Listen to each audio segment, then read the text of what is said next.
Good afternoon, everyone, and welcome to our late afternoon talk with Kuya Ren. And this afternoon, we have our guest coming from Hondokars, Tagum City. So, he is a graduate of Bachelor of Science in Business Administration, major in Financial Management at University of Mindanao, Tagum City. He is currently working at Hondokar, Tagum City as a accounting staff. So, good afternoon, sir. Welcome to our show these afternoons. And good afternoon, Ren. Thank you so much. Good afternoon to our viewers. Thank you so much. Again, thank you so much for having me here. It's a privilege to be part of your talk show. Thank you so much, sir, for coming. And this afternoon, we are going to hear the insight of Mr. J. Carlo Balidio about the importance of social media in our society. We all know naman, 'di ba, yung social media natin ngayon is marami pong pakinabang sa atin. And sir, we have my question for you is what is the essence of social media in our society nowadays? Oh, good afternoon once again, everyone. Um, social media, social media, napaka widespread niyan. It's not only one site, but many. So if I am going to elaborate more about the essence of the social media, I think social media have two qualities. We have the disadvantage and the advantage of social media.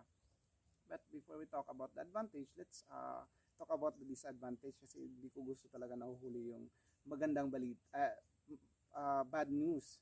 So let's talk about the bad news first, then the good news after. So the bad things about social media, the platform now become used, no, na to promote hate. Sometimes, no, there are lots of hate posts regarding a person, an establishment, to trigger someone. Oh, it's also some people um, uh, post something, especially on Facebook, post something that lead to misunderstanding. Then fake news. Number one is fake news. That is the disadvantage of social media, and also to the children nowadays, because we are in pandemic, and all our child, no, they are just staying in our houses because they cannot go to school because of the pandemic. Sometimes instead that they can maximize their time in doing their assignments and doing their modules, and um, quality, or let's say some positive outputs that they can do. Sometimes the hindrance, or it hinder the kids to do so, because they are being pursued to do things in Facebook. So that's it. And let's talk about the positive side of Facebook, or the positive side of the social media.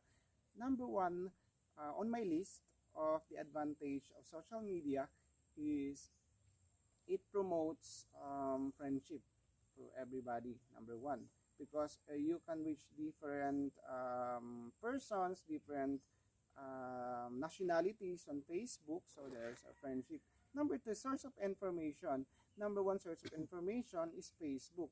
You can easily find what is happening in our society, but you have to be careful, because sometimes there are lots of fake news Fake on news. Facebook. So you must check the fact first before clicking and sharing. Kaya nga may tinatawag tayong Think before think before you click. click.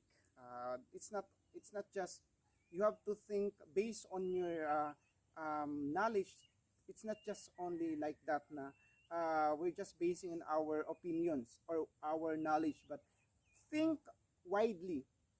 Look beyond what you see, hindi lang isang source, but to other sources, to check if the information you are going to share is good, or it is a fact, it is truth about that certain topics.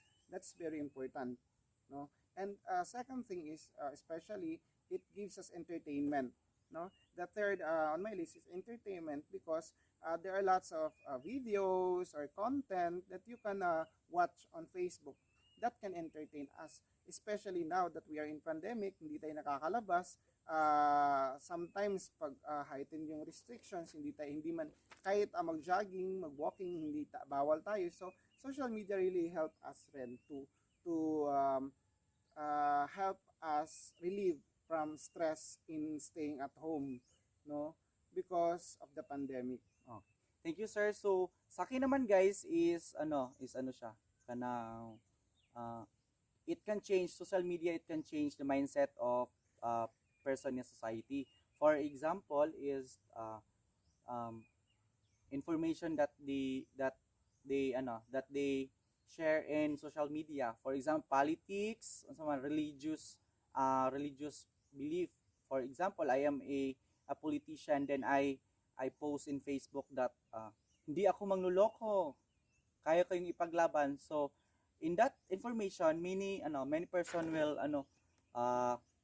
change their mindset. But the important thing in social media is this, gaya ng sabi ni sir kanina, na we must think before we click, or we must think before we decide. Kaya hindi naman natin alam yung totoong istorya, kung ano yung totoong istorya na pinost ng isang tao sa social media. And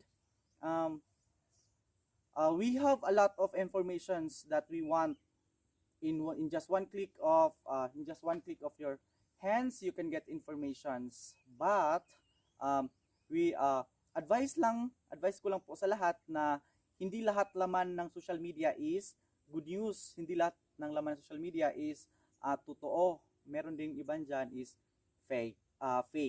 So, sir, thank you so much sa interview natin ngayon. And Thank you. sa lahat ng mga viewers namin, just click and share this interview. Thank you and God bless.